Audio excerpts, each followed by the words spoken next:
এবং আমরা জানি যে এই জিলহজের প্রথম দশক মানে প্রথম 10টি দিন খুবই গুরুত্বপূর্ণ 10টি দিন, আল্লাহ তাআলার কাছে খুবই পছন্দনীয় এই 10 দিনের আমলগুলো, এমনকি জেহাদের চাইতেও বেশি হাদিসে এসেছে। এবং কালামুল্লাহ মাজিদে আল কোরআন আল কারিমে আল্লাহ তাআলা এই জিলহজের প্রথম 10 দিনের শপথ করেছেন। এই 10 দিনের এবাদত আল্লাহ তাআলার কাছে এত বেশি পছন্দনীয় হওয়ার কারণ হচ্ছে এই 10 দিনে আল্লাহ তাআলা উম্মাহাতুল ইবাদাত অর্থাৎ যত মৌলিক এবাদত আছে সবগুলো মৌলিক এবাদতের একটা সমন্বয় করেছেন জিলহজ মাসের এই প্রথম 10 দিনে, যেটা বছরের অন্য কোনো সময় কিন্তু পাওয়া যায় না।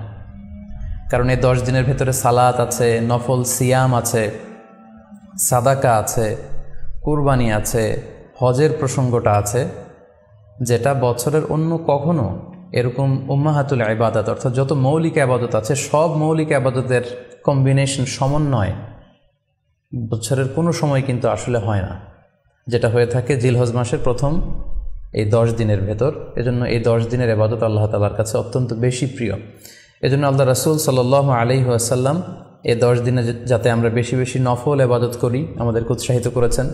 পাশাপাশি আমরা যেন বেশি বেশি তাহমিদ, তাহলিল, তাকবীর দিয়ে এই 10টি দিনকে মুখরিত করে রাখি, এজন্য তিনি আমাদেরকে আদেশ করেছেন।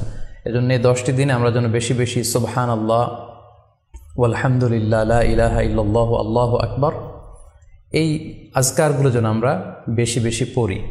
এবং আরাফাতের সিয়ামের ব্যাপারে আল্লাহ রাসূল সাল্লাল্লাহু আলাইহি ওয়াসাল্লাম আশা করেছেন যে 9 জিলহজের যে নফল সিয়ামটি অর্থাৎ আরাফার রোজা, এই আরাফার রোজা যে ব্যক্তি রাখবে আল্লাহ রাসূল সাল্লাল্লাহু আলাইহি ওয়াসাল্লাম বলেন যে আমি প্রত্যাশা করি এই সিয়ামের বদৌলতে বিগত একটি বছরের এবং সামনের একটি বছরের যত পাপ হবে এই পাপগুলোকে আল্লাহ তাআলা আমাদের জন্য ক্ষমা করে দিবেন। এবং জিলহজের 9 তারিখ ফজর থেকে কিন্তু আমাদেরকে ওয়াজিব তাকবীর পাঠ করতে হয়। আমরা জানি সেটা শুরু হয় আরাফার দিন ফজর থেকে, 9 তারিখ ফজর থেকে শুরু করে 13 তারিখ আসর পর্যন্ত এই তাকবীরগুলো প্রত্যেক সালাতের পরে পড়া আমাদের জন্য আবশ্যক। আমরা যেন এই নফল আজকারগুলো, এই নফল তাকবীরগুলো যাতে আমরা বেশি বেশি করে দেই। এবং যারা কুরবানি করার জন্য ইচ্ছা পোষণ করেছেন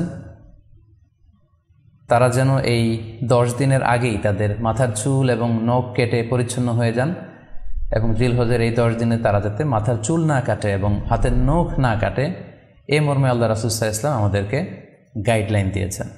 সব মিলে আল্লাহ তাআলার কাছে এই 10টি দিনের ইবাদত খুবই প্রিয়, এমনকি হাদিসে এসেছে যেটা আমরা বললাম যে জেহাদের চাইতেও বেশি প্রিয়। এজন্য এই সুবর্ণ সুযোগটুকুন যেন আমরা কখনোই মিস না করি।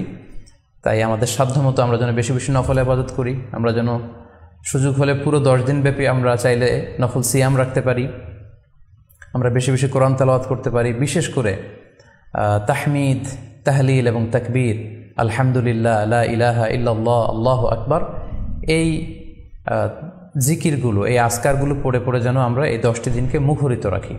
আল্লাহ তাআলা জিলহজ মাসের যে মাহাত্ম্য এবং বারাকা তিনি আমাদের জন্য দিয়েছেন এগুলো যেন আমরা বেশি বেশি হাসিল করতে পারি। আমিন ইয়া রাব্বাল আলামিন। যেহেতু কুরবানি একেবারে আমাদের সন্নিকটে, সো এই কুরবানি নিয়ে আমাদের মধ্যে অনেক ধরনের প্রশ্ন রয়েছে এবং বিগত কয়েকদিন ধরে আমার ফেসবুক পেজের বিভিন্ন স্ট্যাটাসে, আমার মেসেজ অপশনে অনেক ভাই, দিনী ভাই এবং বোনেরা অনেক প্রশ্ন করেছেন। আসলে এতগুলো প্রশ্নের উত্তর আসলে আমাদের পক্ষে করা সম্ভব হবে না। সেখান থেকে খুবই কন্টেম্পোরারি, খুবই রেলেভেন্ট, প্রাসঙ্গিক 2-1টি প্রশ্নের ব্যাপারে আলোচনা করে আমরা আজকের এই সংক্ষিপ্ত লাইভটি শেষ করবো ইনশাআল্লাহ। খুব বেশি যে প্রশ্নটি করা হয়েছে সেটি হচ্ছে জানতে চাওয়া হয়েছে 7 ভাগে কুরবানি করা যাবে কিনা। এই ধরনের প্রশ্ন কিন্তু আমরা আগে শুনতাম না।